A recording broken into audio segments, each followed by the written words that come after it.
வணக்கம். இன்றைக்கி நம்ம பார்க்க போகிற சமையல் என்னென்னு பார்த்தீங்கன்னா, ஒரு சூப்பரான மேகி முட்டை நூடுல்ஸ் எப்படி செய்யலாங்கிறத பார்க்கலாம். டேஸ்ட்டு வேறு லெவலில் இருக்கும். இது மாதிரி பசங்களுக்கு செஞ்சு கொடுங்க, இன்னும் கொண்டான்னு கேட்பாங்க. அந்தளவுக்கு நல்லா அட்டகாசமாக இருக்கும். வாங்க அது எப்படி செய்யலாங்கிறத பார்க்கலாம்.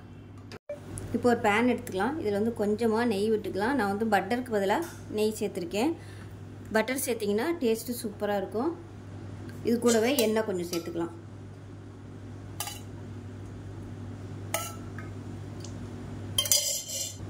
இப்போ எண்ணெய் நல்லா சூடாயிருச்சு. ஒரு கைப்பிடி அளவுக்கு பொடியாக நறுக்குன்னா பெரிய வெங்காயம் சேர்த்துக்கலாம். இது கூடவே ஒரே ஒரு பச்சை மிளகா பொடியாக கட் பண்ணதை சேர்த்துக்கலாம்.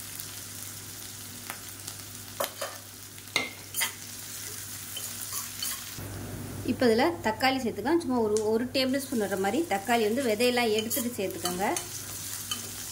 தக்காளி இல்லாமையும் செய்யலாம். அதனால் நான் வந்து கொஞ்சமாக தக்காளி சேர்த்துருக்கேன்.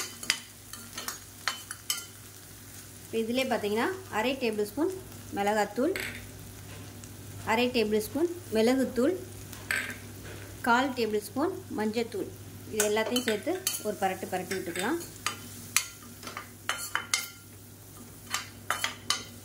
சேர்த்துட்டு இப்போ காய்கறி எல்லாம் சேர்த்துக்கலாம். பட்டாணி சும்மா ஒரு டேபிள் ஸ்பூன் வர மாதிரி பட்டாணி சேர்த்துக்கலாம். அதே மாதிரி ஒரு டேபிள் ஸ்பூன் வர மாதிரி குடமிளகா, அதே மாதிரி ஒரு டேபிள் ஸ்பூன் கேரட்டு, ஒரு டேபிள் ஸ்பூன் பீன்ஸு, இது எல்லாத்தையுமே சேர்த்துக்கலாம். பட்டாணி கிடச்சா சேர்த்துக்கோங்க, இல்லைன்னா விட்டுறலாம். அதே மாதிரி தான் குடமிளகாயும் வெறும் கேரட்டு பீன்ஸ் மட்டும் போட்டு கூட செய்யலாம். அப்படி இல்லைன்னா அது கூடவே உருளைக்கிழங்கு சேர்த்து செஞ்சாலும் நல்லாயிருக்கும்.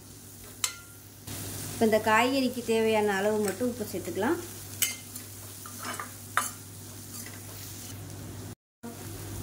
இப்போ காய்கறி எல்லாமே 3/4 பதம் வெந்துருச்சு. இப்போ சைடில் இந்த மாதிரி உப்பு விட்டுட்டு 3 முட்டையை உடச்சி சேர்த்துக்கலாம்.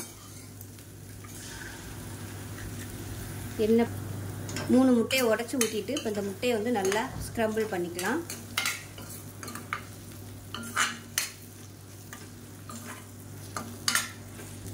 இப்போ பார்த்தீங்கன்னா முட்டை வந்து நல்லா பொடி பண்ணி எடுத்தாச்சு. இந்த ஸ்டேஜில் மேகி மேஜிக் மசாலான்னு சொல்லி கிடைக்கும். இது வந்து கடைகள்லேயும் கிடைக்கும், டிபார்ட்மெண்ட் ஸ்டோர்லேயும் கிடைக்கும். அது வந்து ஒரு சின்ன பாக்கெட் சேர்த்துக்கலாம். இது வந்து நல்ல ஒரு வித்தியாசமான டேஸ்ட்டு கொடுக்கும்.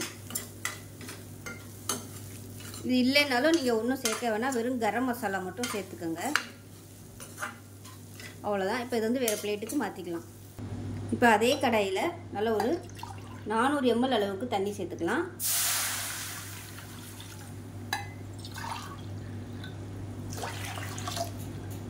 அதாவது டீ குடிக்கிற டம்ளர் வச்சுருந்தீங்கன்னா ஒரு 4 டம்ளர் அளவுக்கு தண்ணி சேர்த்துக்கோங்க. அந்த தண்ணி வந்து கொதிக்கட்டும். இப்போ பாருங்கள், தண்ணி நல்லா கொதிக்க ஆரம்பிக்குது. நூடுல்ஸ் பாக்கெட்டில் வந்து இந்த மசாலா கொடுத்துருப்பாங்க இல்லையா, அந்த மசாலா வந்து இதில் சேர்த்துக்கலாம்.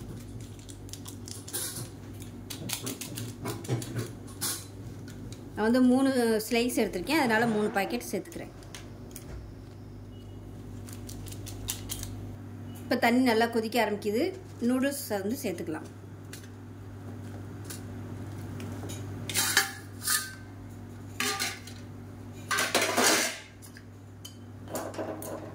இது வந்து கொஞ்சம் ஊறட்டும். இப்போ பாருங்கள், கொதிக்க ஆரம்பிக்குது. இப்போ நம்ம வந்து வறுத்து வச்சுருக்க இந்த காய்கறி, இந்த முட்டையை வந்து இதோட அப்படியே சேர்த்துக்கலாம். சேர்த்துட்டு கலந்து விட்டுக்கலாம். இது கொதிக்கையிலே இந்த காய்கறி வந்து கொஞ்சம் வேகாமல் இருந்துச்சுனாலும் அந்த சூட்டில் வந்து வெந்துடும். நல்லா கலந்து விட்டுக்கலாம். இந்த தண்ணியை டேஸ்ட் பண்ணி பார்த்துக்கிட்டு உப்பு பத்தலைன்னா தேவைப்பட்ட உப்பு சேர்த்துக்கோங்க.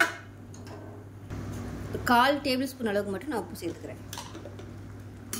அதே மாதிரி காரம் வந்து உங்களுக்கு அதிகம் வேணும்னு நினச்சிங்கன்னா நான் வந்து 1/2 டேபிள் ஸ்பூன் எடுத்திருக்கேன். நீங்கள் வந்து 1 டேபிள் ஸ்பூனாக கூட சேர்த்துக்கோங்க. இது வந்து காரம் கம்மியாக தான் இருக்குது.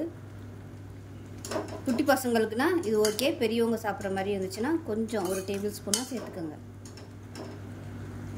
இப்போ இதை மூடி வச்சிடலாம். இப்போ எப்படி இருக்குன்னு பார்க்கலாம். பாருங்கள், தண்ணியெல்லாம் ஓரளவுக்கு நல்லா வத்திருச்சு. நல்லா கிளறி கொடுத்துட்டு ஹை ஃப்ளேமில் ஒரு 2 செகண்டு கிளறி கொடுத்தோம்னா கரெக்டாக வந்துடும். அவ்வளோதான். இந்த ஸ்டேஜ் லேசாக அந்த ஈரப்பதம் இருக்கையிலே அமர்த்திடுங்க. ஆறுச்சுன்னா உங்களுக்கு நல்லா கரெக்டாக வரும். ரொம்ப ட்ரை ஆனதுக்கப்புறம் அமர்த்தினீங்கன்னா ரொம்ப அப்படியே காஞ்சி போன மாதிரி ஆயிடும். அவ்வளோதான், அமர்த்திட்டேன். இப்போ மேலாப்பில் கொத்தமல்லி இலை சேர்த்துக்கலாம். வெங்காயத்தாள் இருந்துச்சுனாலும் சேர்த்துக்கங்க, நல்லாயிருக்கும். அவ்வளோதான், அருமையான ஒரு வெஜிடபிள் சேர்த்த முட்டை நூடுல்ஸ் ரெடி ஆயிடுச்சு. பசங்களுக்கு இது மாதிரி செஞ்சு கொடுங்க, நல்லா விரும்பி சாப்பிடுவாங்க. இதுவே இன்னும் கொஞ்சம் நல்லா ஸ்பைஸியாக வேணும்னு நினச்சிங்கன்னா கடையில் விற்கிற சிக்கன் மசாலா மட்டன் மசாலா சேர்த்திங்கன்னா இன்னுமே டேஸ்ட் வேறு லெவலில் இருக்கும். ஸோ இந்த வீடியோ பிடிச்சிச்சுன்னா லைக் பண்ணுங்கள், கமெண்ட் பண்ணுங்கள், சேனலை சப்ஸ்கிரைப் பண்ணுங்கள், பக்கத்தில் உள்ள பெல் பட்டனையும் ப்ரெஸ் பண்ணுங்கள். நன்றி.